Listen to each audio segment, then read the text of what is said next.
Hello বন্ধুরা, আজকের এই ভিডিওতে আমরা দ্বিতীয় পর্যায়ক্রমিক মূল্যায়ন 2026 ক্লাস 3 বাংলা বিষয়ের প্রশ্ন এবং উত্তর দেখব। তোমরা খাতা কলম বের করে প্রশ্ন এবং উত্তরগুলো লিখে নাও, কারণ তোমাদের পরীক্ষায় কিন্তু এই প্রশ্নগুলি আসতে চলেছে। দ্বিতীয় পর্যায়ক্রমিক মূল্যায়ন 2026 শ্রেণী তৃতীয় বিষয় বাংলা। এখানে বিদ্যালয়ের নাম, এখানে নিজেদের নাম, এখানে বিভাগের তোমাদের ক না খ বিভাগ সেটা লিখতে হবে এবং এখানে কিন্তু ক্রমিক সংখ্যা লিখতে হবে।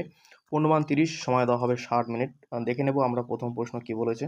প্রথমে বলেছে 1 নম্বরে সঠিক উত্তরের মাথায় টিক চিহ্ন দাও। প্রথম প্রশ্ন, 7 সমুদ্র 13 নদীর পাড়ে আছে নতুন রাজার দেশ। সঠিক উত্তর নতুন রাজার দেশ। প্রশ্ন এবং উত্তরগুলো কিন্তু তোমরা লিখে নাও, ঠিক আছে। দেখে নেব আমরা খ নম্বর প্রশ্ন, শেকড় বাকড় না শাখা পোশাখা মাটির নিচে চালাচালি করে তারা দিব্যি ঘুরে বেড়াতো। সঠিক উত্তর কিন্তু শেকড় বাকড়। গ নম্বর, পরিদল খোলা আকাশের নিচে গাছের ডালে ডালে থাকে। সঠিক উত্তর। ঘ নম্বর, মাথায় সূর্য এসে সোনার কাঠি ছোঁয়ায়। উম নম্বর, হিংসুড়ি তার দিদির খাবারের দিকে তাকিয়ে ভ্যা করে কেঁদে ফেললো। এখানে কিন্তু 5 নম্বর আছে, এই 5টা প্রশ্ন টিক চিহ্ন দেওয়া, ঠিক আছে। এইটা 5টা কিন্তু তোমরা ভালোভাবে পড়ে নেবে, ঠিক আছে। 2-এ বলেছে শব্দযুগলের অর্থ পার্থক্য দেখাও, ঠিক আছে। 2-এর প্রশ্নগুলি আমরা দেখে নেব কি বলেছে। শব্দযুগলের অর্থ পার্থক্য দেখাও। ক নম্বর, পার। এই পার মানে হচ্ছে পেরোনো। পয়েকার বাসনারয় ওকার পেরো দন্তন্বয় ওকার পেরোনো। আর এই পার পয়াকার ডয়বেন্ড পার মানে হচ্ছে কিনারা, কিনারা, ঠিক আছে। এবার দেখো খাঁটি। এই খাঁটি মানে হচ্ছে কাজ করা। কি বললাম? কাজ করা। আর এই খাঁটি মানে হচ্ছে বিশুদ্ধ। বয়সী তালবেশয় হুস্যু দয় ধ বিশুদ্ধ। এবার দেখো এই দেশ। এই দেশ মানে হচ্ছে রাষ্ট্র। বাসনারয় আকার মদনাশয় টয় রফালা, রাষ্ট্র হবে। এই দেশ মানে হচ্ছে রাষ্ট্র। আর এই দেশ মানে হচ্ছে ঘৃণা।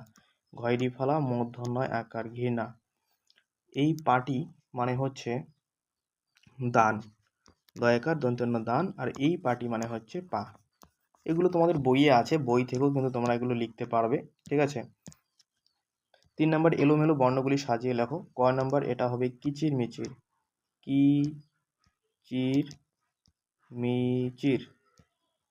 খ নম্বর, এটা হবে তেপান্তর। তেপান্তর, ঠিক আছে। গ নম্বর, এটা হচ্ছে শাখা প্রশাখা। শাখা প্রশাখা। আর এটা হচ্ছে আচমকা। আচমকা, ঠিক আছে। বিপরীত শব্দ আমরা এখন লিখব। 4-এ বিপরীত শব্দ আছে। দেশে, এটা হচ্ছে বিদেশে হবে। বিদেশে, ঠিক আছে। দূরে, এটা হচ্ছে কাছে হবে।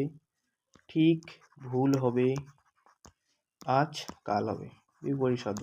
আজ হচ্ছে কাল। 5 নম্বর বলেছে বাক্য রচনা করো নৌকো দিয়ে। আমরা লিখব নদীতে নৌকা চলে। নদীতে নৌকা চলে। পরের যেটা সমুদ্র দিয়ে বাক্য রচনা আছে আমাদের, সমুদ্রে, আমরা লিখব সমুদ্রে। সমুদ্রে জাহাজ চলে, ঠিক আছে। এবার আমরা 6-এর প্রশ্ন দেখব। 6-এর প্রশ্নগুলি বর্ণ বিশ্লেষণ এখানে দেওয়া আছে। আমরা এগুলো কিভাবে করব দেখে নেই। বিদ্যাকে আমরা বর্ণ বিশ্লেষণ করব। এখানে বিদ্যাকে যদি আমরা বর্ণ বিশ্লেষণ করি, ওই ব যোগ হস্যই যোগ দ যোগ অন্তস্থ জ যোগ আ, বিদ্যা। আকাঙ্ক্ষাকে যদি আমরা করি, এখানে হবে সরেয়া যোগ ক যোগ সরেয়া, ঠিক আছে। তারপর হচ্ছে উম হবে উম, তারপর ক, তারপর মূর্ধন্য ষ, তারপর আ, আকাঙ্ক্ষা। 7 নম্বর, নিচের বাক্যগুলি বাড়িয়ে লেখো। এখানে 2 নম্বর আছে। ক নম্বর, মানুষ গাছের শাখা পোশাখায় ঝুলিয়ে রাখতো কি। এটা আমরা যদি বাড়িয়ে লিখি, মানুষ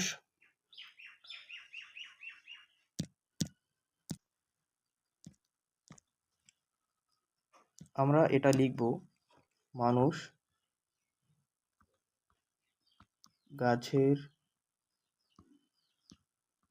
শাখা পোশাখায়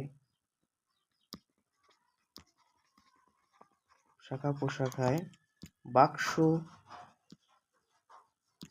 পোটরা ঝুলিয়ে রাখত। ঝুলিয়ে রাখত, ঠিক আছে। তোমাদের এগুলো বইয়ে আছে, হাতের লেখা কিন্তু একদম বাজে হচ্ছে, ঠিক আছে, একটু বুঝে নেবে। হাতের লেখা ভালো করার কিন্তু উপায় এখানে নেই। ঝড় আসে, এটাকে যদি আমরা ঠিকভাবে লিখি, কি লিখবো? ঝড় আসে, ব্র্যাকেট আছে কাকে নিয়ে, ঝড় আসে,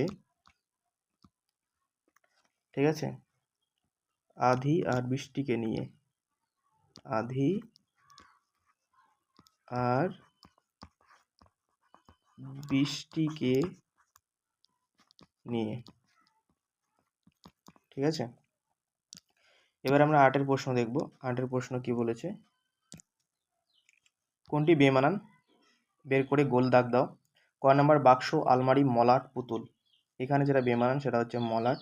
খ নাম্বার চাপা, বকুল, আম, কৃষ্ণচূড়া। এখানে যেটা বেমানান সেটা হচ্ছে আম। গ নাম্বার দুষ্টু, শান্ত, হিংসুটে, ঝগড়াটে। ঠিক আছে, এখানে যেটা বেমানান সেটা হচ্ছে শান্ত। ঘ নাম্বার আইনরক্ষক কাঠুরে, বন্ধু মাঝি। এখানে বেমান হচ্ছে বন্ধু। এবার 9 যে প্রশ্নগুলি আছে আমরা দেখব এই প্রশ্নগুলি। 9 ক নম্বর প্রশ্ন, 9 বলেছে একটি বাক্যে উত্তর দাও। এখানে 5 নম্বর আছে। প্রথম প্রশ্ন, লিপিদের বাড়ি কোথায়? আমরা লিখব এগরায়। এগরায়, লিপিদের বাড়ি হচ্ছে এগরায়, ঠিক আছে। পর্যটন করেন যিনি, তাকে কি বলা হয়? পর্যটক বলা হয়। কি বলা হয়? পর্যটক বলা হয়। গ নাম্বার, বাবুই পাখির কোথায় বাসা বাঁধলো? বাবুই পাখি কোথায় বাসা বাঁধলো? তোমার লিখবে তাল গাছে, ঠিক আছে। হিংসুটির বয়স কত? 7 বছর। পরের 9 নম্বর প্রশ্ন এবং আমাদের সর্বশেষ প্রশ্ন, রুবাইয়ের লেখার খাতা কে দিয়েছিলেন? তার ছোট মামা। তার ছোট মামা, ছোট মামা দিয়েছেন। তোমাদের এই প্রশ্নগুলো কিন্তু বইয়ে আছে এবং উত্তরগুলো তোমরা নিজেরাই পারবে আমি জানি, ঠিক আছে। পরবর্তী ভিডিওতে আমরা ক্লাস 3 অন্যান্য যে প্রশ্নপত্র রয়েছে সেই প্রশ্ন দেখব। আজকের ভিডিও এই পর্যন্তই, ঠিক আছে। Good bye.